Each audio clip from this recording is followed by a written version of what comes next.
Hello and welcome to the Musical Instrument Investigator. Today we're on the website of Bonhams Skinner Auctions based in the USA. We're going to have a look at their latest auction, which is a general auction, but it has a few musical instruments in it. I wasn't aware of this sale, and someone just kindly let me know about it because it's actually finishing on the 21st of December. So I think this is the last auction sale of 2022, so that's quite exciting. Now, in terms of number of lots, there's not very many. There's only about 23 lots, I think. We can just see them here. But the reason that I want to do this auction is because, for those of you that don't know, Skinner, that was a big auction house in the US. And I think sometime either earlier in this year or maybe the tail end of last year, I forget, they were bought up by another auction house, Bonhams. Now, Skinner used to do kind of musical instrument like specific auctions a few times a year, and they had some really great sales of kind of bowed instruments, plucked instruments, and also some amazing woodwind sales. But unfortunately, ever since Bonhams took them over, they kind of cancelled all of those sales, and they did that. Bonhams did that in the UK as well themselves. They cancelled all the auctions, so clearly that particular auction company don't see the benefit of musical instruments, which is a bit of a shame. That basically meant that Skinner, they were the only auction house, really the main auction house other than Teresio, that did musical instrument auctions. So now that kind of went out the window, there was not really anything left to compete with, so that was really sad. But anyway, someone told me that they had a few instruments in this sale, and they do. So let's just kind of have a look at that. Buyer's premium is 27.5% on this particular sale. It goes down a little bit if you go over $25,000 in sales price, but nothing in this listing. I don't think we'll get to that, so we can ignore that.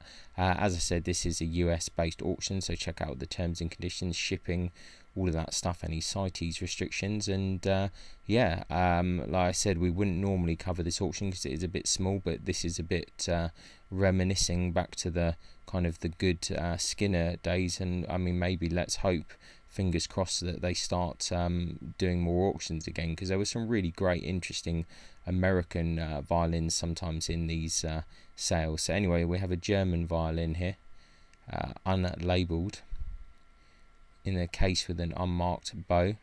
I don't think we need to go too deep into that one. It looks fairly tradey.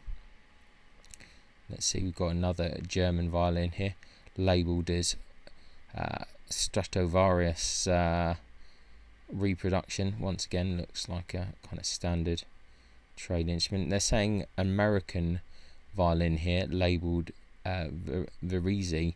I seem to remember seeing some of these before, and I think this is something that says like Verisi Italian imported or something. I mean, I'm not sure exactly what the deal is with these, if they are actually American or they just kind of imported from somewhere in Europe and then kind of done up a bit. I'm not 100% sure, but in any case, 3 German violins here, $300 to $500 there. One labelled FA Glass, one Jura, and one Neuner.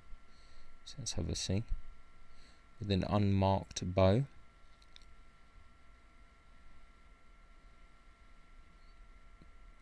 I'm trying to see if there's anything super interesting so far. It's nothing too crazy. This all looks pretty standard, so let's carry on.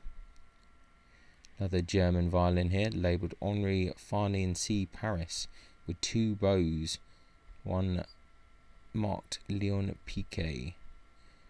Let's have a quick zoom in on this if we can. Internet is running a little bit slow, or maybe their pictures are a bit heavy. A fair bit of figure on the back, but I don't think it's anything too exciting. A violin, probably Scottish, 19th century, $800 to $1,200 there, unlabelled, 358 length the back, with case and a bow, stamped Paris. Let's see if we can see a bit more of this. Some of these Scottish violins are really quite curious in their kind of construction. They're quite odd. They almost look like some of the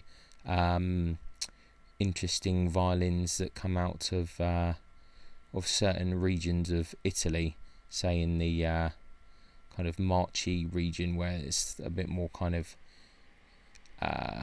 personal works coming out. Some of the Scottish ones can look kind of in a similar vein to that, but anyway, interesting looking violin, very narrow in the waist. I'm not sure if that's really gonna sound all that good.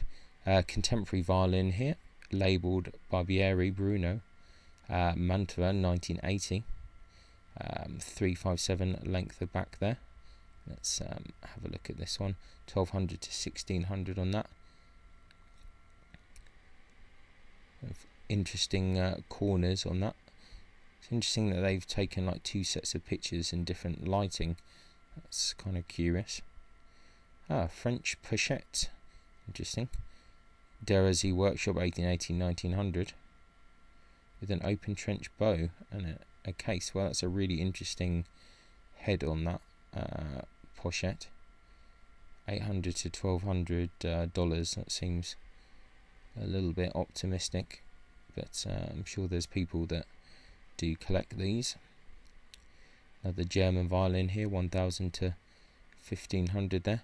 Kurt Gutter, Mark Nukirkin, 1924, with case and bows and copy of receipts. So it doesn't look like we actually have any pictures here, or is there a problem with the internet? Let's just quickly check back, but it looks like that might be the only picture. Okay, that's a little bit odd. We'll move on. Another German violin, 400 to 600 there, unlabelled with a carved scroll. Okay. Oh right, it does have a carved scroll. Let's have a look at that in more detail. Okay. Yeah, I mean some of these but some of the German trade violins did have these carved scrolls as well. And a violin here, $600 to $800, labelled Bargelli Josephs, 1930s, or dated 1930 even. Let's have a look at this. So the internet extremely slow, or the website really not working today at all. Not really a good sign for this auction house. At least you see a picture of the scroll there, but we can't seem to unfortunately it doesn't want to load a picture of the top of the violin for whatever reason. Maybe the picture's not actually working, not sure about that, but anyway, violin there, probably nothing too crazy. German violin here, labelled Amati, dated 1814. Let's see if we're going to get any picture loading, or we just oh, we finally got a picture loaded here. It's a side view. Let's see if we get the back view here. Okay, it looks fairly standard, kind of 19th century type thing. 15 bows there, lots of different stamps in a case. We can't really see much of what's going on there. French fractional violin there, unlabelled. So it's just one picture there, $300 to $500. Nickel mounted viola bow there, attributed to Alphonse Riedel. Got $100 to $200 there. French silver mounted violin bow there, $3,000 to $4,000. Saying it's Charles Nicholas Harmond, 1860, round stick, 57.5 grams. Once again, just this one picture. R. Pacehold bass bow, $200 to $300 there. Nickel mounted violin bow, stamp C. Thomasa, in cardboard case, $500 to $700. An English violin case, W.E. Hill and Sons, 1980s there, $300 to $500. Here is a book on, or the book series about bows by Millant Bernard and Jean-Francois Raffin Le Archer, which is kind of the ultimate book, or one of the ultimate books on kind of on bows. 1,500 to 2,000 there. That's always a popular volumes. There's a cornet, C.G. Cohn Victor New Wonder, 1918, $150 to $250 there. A Muramatsu flute there, $200 to $400 from Japan. Fender Bassman amp head, $400 to $600 there, 1968. Always nice, the Fender Bassmans. Marshall mini stack and 2 matching speaker cabs. Looking for $300 to $500 on that. A Wurlitzer Stark model harp, $2,000 to $3,000 on this one. Number 823. Nice to see. It's got a nice looking harp. And let's see. I think that might have been. Yeah, I think that's it. So there we have. I have it. A Bonhams Skinner auction that I wasn't expecting to see right at the end near the holidays on the 21st of December. Only a few lots on that. Not the most wonderful sale and not the most wonderful pictures, but at least it's something better than nothing.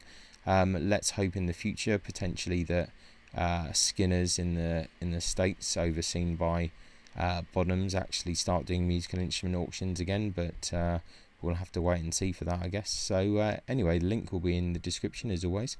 Thanks a lot for watching, and I'll catch you next time. Ciao. Many thanks for tuning in to the Musical Instrument Investigator. I hope that you enjoyed the video.